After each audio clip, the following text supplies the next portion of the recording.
Assalamualaikum warahmatullahi wabarakatuh. Saya Cindy Karisma dari Institut Darul Ulum Sarolangun, Prodi Tadris Matematika. Hari ini saya akan melakukan wawancara di SLB Sarolangun dengan tema tantangan dan harapan dalam mendidik siswa berkebutuhan khusus.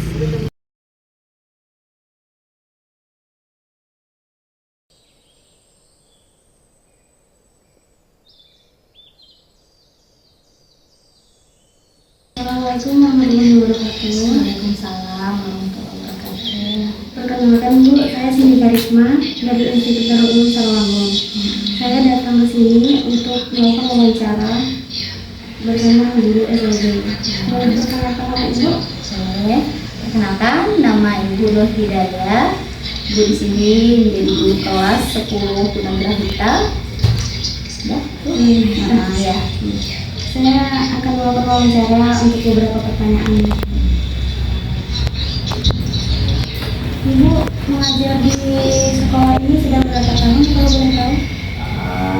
Mengajar di SLB ini lebih kurang di tahun 2018, berarti sekitar 7 tahun. 7 tahun. Tantangan awal Ibu yang paling sulit gitu? Saat Ibu mengajar di sini awal mengajar. Iya. Baiklah, sedikit cerita ya, karena kan Ibu juga basicnya bukan PLB atau pendidikan luar biasa. Basic saya itu bahasa Inggris. Jadi awal mula di sini memang ada yang berbeda dari anak-anak umum kan. Salah satunya ya itu tadi, karena di sini kan banyak kriterianya beda-beda, ciri khasnya beda-beda. Jadi kita juga harus menyesuaikan bagaimana cara mengajarnya di kelas. Kita banyak-banyak belajar dengan guru-guru senior yang sudah mengajar lama di sini, bagaimana cara pendekatan dengan murid di kelas maupun di luar kelas. Dan banyak hal lagi yang kita juga harus belajar. Tentunya kita bisa searching juga di internet bagaimana cara menghadapi anak kita, karena kan psikologi mereka dengan anak ini kan berbeda. Ya seperti itu. Terus proses evaluasi untuk siswanya Ibu kayak dari mana itu tahu kalau anak ini sudah mulai berkembang, pembelajaran sudah mulai paham. Sama seperti yang dilakukan sekarang, kami juga melakukan observasi. Jadi sebelum kita masuk ke kelas, kita observasi anak ini bagaimana tingkat perkembangannya, bagaimana psikologinya. Jadi tiba di kelas nanti kita assessment bagaimana perkembangan akademiknya. Kadang-kadang kan anak tuh walaupun satu kelas tapi mereka punya berbeda-beda karakteristik, berbeda-beda tingkat kemampuan akademik. Jadi kita memang melakukan asesmen dulu untuk mengetahui perkembangannya. Dari apa yang Ibu harapkan ke depannya untuk anak-anak yang bersekolah di sini gitu kan? Itu kan ke depannya nanti gimana ya kalau mereka sudah bertumbuh dewasa gitu, harapan Ibu seperti apa? Sama lah seperti guru-guru lain, harapan kami di sini anak kami itu bisa berguna baik bagi dirinya sendiri, bagi keluarga maupun masyarakat. Karena sebenarnya anak kita ini bukan anak yang kita katakan tidak bisa apa-apa. Mereka cuma berbeda, tapi mereka memiliki spesifikasi yang tertentu. Kadang-kadang kita sendiri yang normal aja belum tentu bisa melakukan hal yang mereka bisa. Jadi intinya bagaimana mengembangkan bakat, minat dia selama di sekolah, mudah-mudahan untuk kedepannya setelah mereka lulus mereka bisa mengembangkan apa yang mereka punya. Mungkin berbeda-beda kayak anak Down syndrome, yang mungkin kita cuma hanya mampu mendidiknya. Jadi dia untuk dirinya sendiri, bagaimana cara dia melakukan dirinya sendiri bisa beradaptasi dengan orang lain, itu udah sangat bagus. Tapi kalau kayak anak tunanetra, tunarungu, ya kan, tunanetra, mereka punya keterampilan khusus. Dan keterampilan itu juga diajarkan di sekolah ini. Jadi kayak anak tunarungu, walaupun mereka memiliki keterbatasan mendengar ataupun berbicara, mereka memiliki keahlian. Contohnya dalam bidang olahraga banyak yang sangat menunjang. Mereka lebih fokus daripada kita malahan kan. Kemudian untuk bidang tari, jadi prestasi mereka kadang melebihi dari kita yang normal.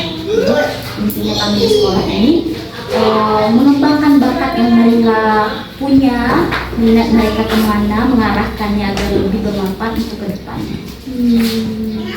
Jadi kalau untuk Ibu kan bagian tunagrahita, kebetulan kalau anak tunagrahita itu setelah kita tes IQ, mereka mendapatkan nilai skornya itu di bawah rata-rata. Jadi indikasinya mereka itu kalau untuk pembelajaran umum seperti anak normal bukan tidak bisa, cuman harus perlahan, bertahap. Ya, jadi mereka memiliki agak keterlambatan gitu kan. Dan ada juga yang kesulitan belajar.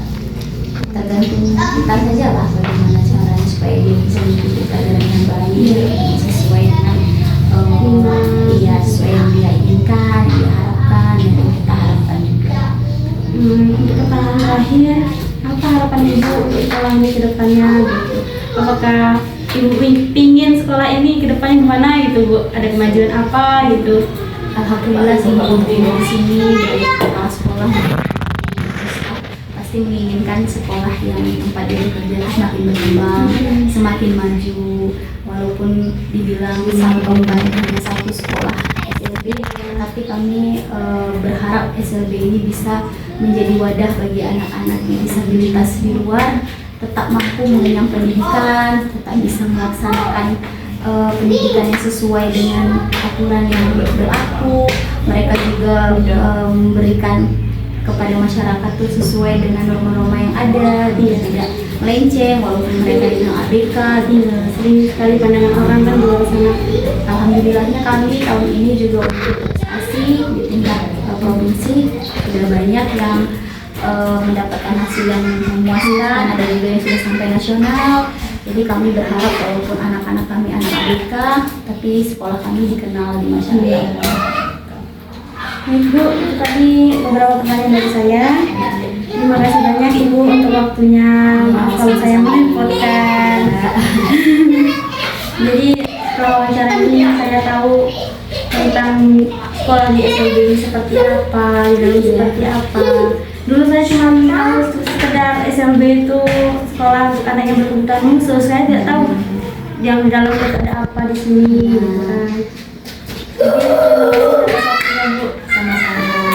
Dan kami berharap juga kayak masyarakat luar juga lebih open gitu kan, walaupun sekolah kami dibilang sekolah SLB, tapi ternyata di sini tuh hampir sama dengan sekolah umum. Bagaimana anak-anaknya diajarkan,